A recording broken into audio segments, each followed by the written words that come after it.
is he? Like, who gave this guy license to go around and say, I couldn't get into daycare centers, the doors were locked? Like, nobody should be able to walk into a daycare center because the doors are locked. These random vigilante justice seekers who ordain themselves like some sort of law enforcement expert, like he's a random YouTuber. And I just find it laughable that the party of the self-proclaimed pro-life people are celebrating cutting off funding to children. White evangelical crowd who purports to uphold these Christian values are celebrating targeting communities because of their ethnicity and cutting off care to children. You know, honestly, you knock on the door of a daycare center and you're like, let me in, let me in. What do you expect people to do?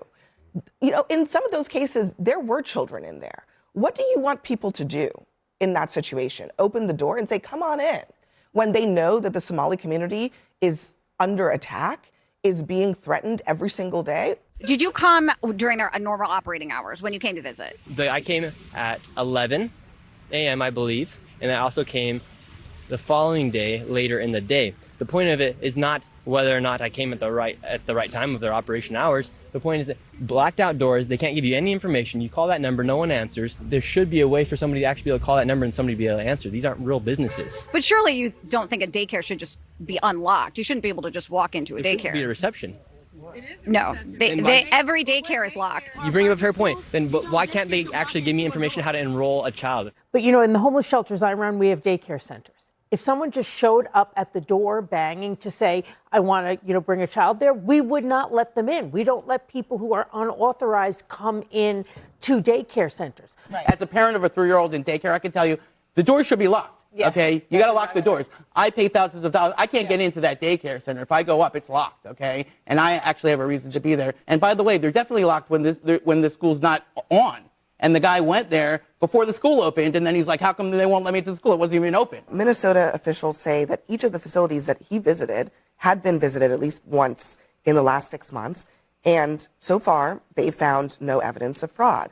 So shouldn't he have to provide actual evidence of fraud before just walking up to a building and saying, fraud is happening here? Nick Shirley's reporting there's no way that this kid walking around uncovered $100 million worth of fraud on his own. There have been tons of people working behind the scenes quietly, including independent local journalists that have been exposing this. According to federal prosecutors, it was really during COVID that fraudsters set up these fake restaurants or sham businesses and health clinics. And because during COVID, you didn't have the same checks and balances, you had social distancing, you couldn't have the site visits, you couldn't have the in-person inspections, well, the fraudsters got away with it all. He visited several daycares, Somali-owned daycares in the Twin Cities, and basically accused them of doing the same thing. We visited those sites too, as did state inspectors many times over the last 6 months. And we found the facts on the ground tell a different story.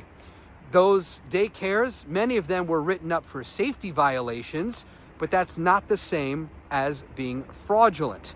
There are some fraudsters in Minnesota who are engaging in bad acts. There's an investigation being done by the Justice Department and other entities of both the Minnesota government and the federal government investigating them. That does not mean that there should be a wholesale attack against the Somali community. If it's systemic to the Somali community, which is the allegation, but if you're born into a culture and a community that dances around with another country's flag, because I mean, I saw the videos today that says things like there was a Somali leader introducing Ilhan Omar saying she's not talking about America. She's not talking about Minnesota. She's advocating for Somalia. That's the problem, is if you have a community that comes here to this country so tight-knit and so still adhere to the country they came from, that they don't have any sort of allegiance here.